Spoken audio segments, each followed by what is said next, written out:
Fellow rock and rollers, peace and love, a thumbs up and AOK, cowabunga and rock and roll. And guess what we got for you today? Being a pro.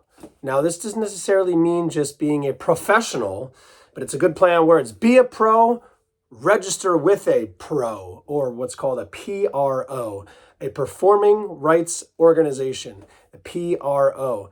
Be a pro, register with a pro.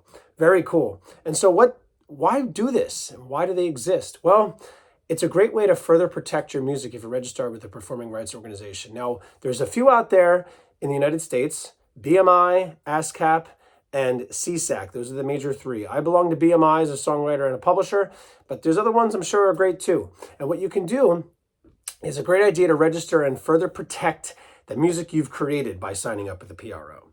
Basically, you list yourself as a writer, and you can, as a publisher as well, if you don't have an actual publisher to publish your music with, or you can create your own music publishing company, which is what I've done.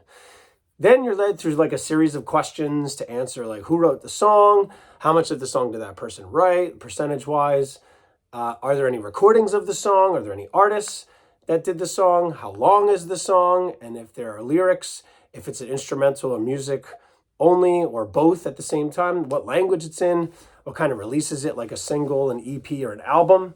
And you basically just fill in all this information and boom, you further protect your song, saying that, for instance, Jim Gavin from Key of Awesome Music as a writer and publisher at Key of Awesome Music at 100% each wrote this particular song called Forever in Love, one of the songs I've written a long time ago.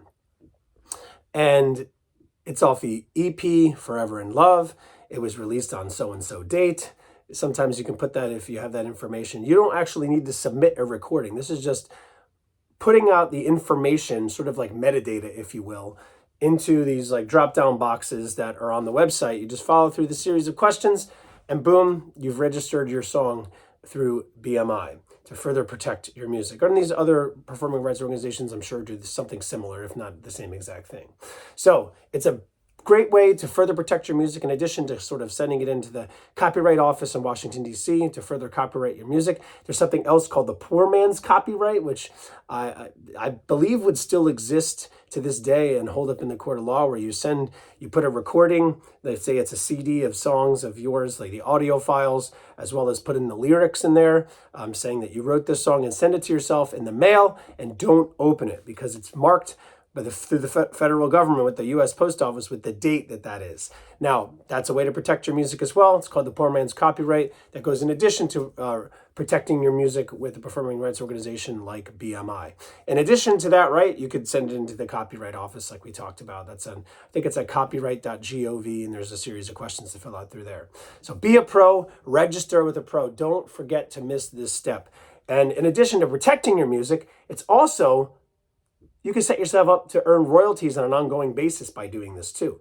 So I get quarterly statements from BMI saying that a bunch of these songs were either placed on a TV show, in some sort of internet streaming platform like Pandora or Spotify or YouTube, something along those lines, either in film or movies if you had a placement, if you have like a direct license deal with one of these companies, in-store radio, sometimes it's an in-flight sort of entertainment type of systems that are set up every quarter of the year. So in addition to further protecting your music, you could gain ongoing royalties by doing this too. So please don't miss this step. It's such an important one.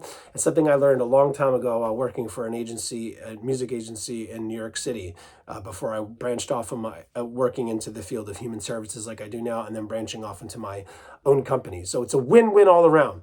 Be a pro, register with a P.R.O. or a pro, performing rights organization. Like I said, I belong to BMI, but there's ASCAP and CSAC as well. Send yourself recordings in the mail, and don't open it to further protect yourself, or send it into copyright.gov and fill out all the information there. And it's just amazing. It's an amazing thing. It's something we should not forget to do. Yes, as songwriters and musicians, we want to make sure we create all that great music and be inspired in that way and write and record and perform it. But it's also good to protect ourselves and, actually earn a side income in the process. And it could become your full-time income if you get enough songs placed and you collaborate with enough people and you have a lot of contacts and you network at different events. You could really make it a full-time living. So again, moral of the story, be a pro, register with a pro, which is a P.R.O. a performing rights organization. Have a good one. Peace and love, a thumbs up, and AOK, cowbunga, and rock and roll. Bye-bye.